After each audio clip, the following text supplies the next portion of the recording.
కొంచెం సైలెంట్గా ఉండండి, స్టార్ట్ చేద్దాం. ఓకే,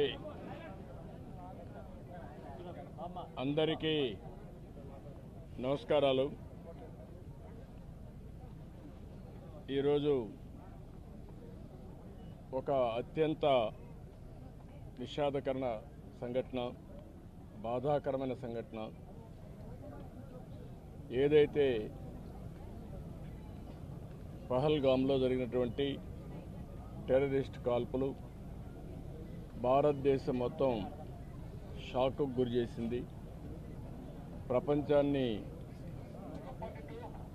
కదిలించే పరిస్థితి తీసుకొచ్చింది.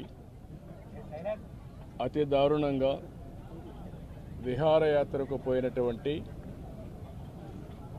యాత్రికుల పైన విశిక్షణారహితంగా కాల్పులు చేయడం, అది కూడా ఇప్పుడే చంద్రమౌళి గారితో అక్కడ ఉన్న వ్యక్తి, ప్రత్యక్ష సాక్షి శశిధర్ గారు వచ్చారు. ఆయనతో మాట్లాడినప్పుడు ఆయన చెప్పిన విషయం, ఏదైతే అక్కడ వీళ్ళందరూ ఉన్నారు, టాయిలెట్ కోసం బాత్రూమ్స్కి వెళ్ళారు.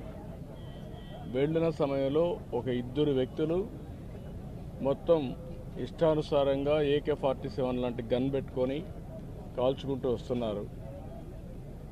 వీళ్ళు అక్కడి నుంచి పరిగెత్తారు. మిగిలిన ఫ్యామిలీ మెంబర్స్ ఎవరైతే మగవాళ్ళు ఉన్నారో కొంచెం ముందు పోగలిగారు. ఈయన కూడా వెళ్ళాడు కానీ కొంచెం వెనకబడ్డాడు. దాంతో ఈయన్ని ఆయన కళ్ళ ముందరనే కాల్చి చంపేసే పరిస్థితికి వచ్చారు.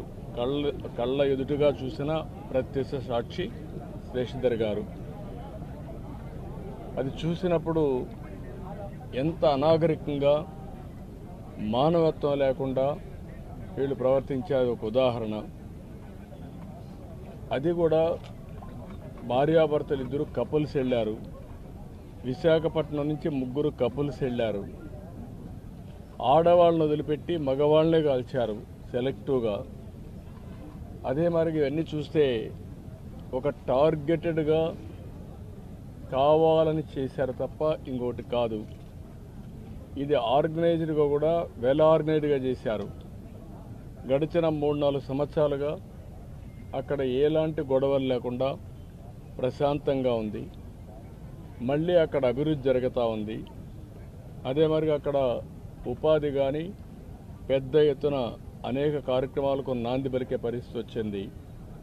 కాశ్మీర్ అంటే భారతదేశంలో ప్రతి ఒక్కరికి కూడా ఒక అనుసంధానం ఉంది. ఇది ఒక సుందరమైన ప్రాంతం, మన దేశంలో అత్యంత ముఖ్యమైన ప్రాంతం అనే అభిప్రాయం అందరిలో ఉంది. అలాంటి దగ్గర ఇటీవల ఎలక్షన్ చేయడం, ప్రజాస్వామ్యాన్ని కూడా పునరుద్ధరించడం, టెర్రరిస్టుల్ని పూర్తిగా నిర్మూలించి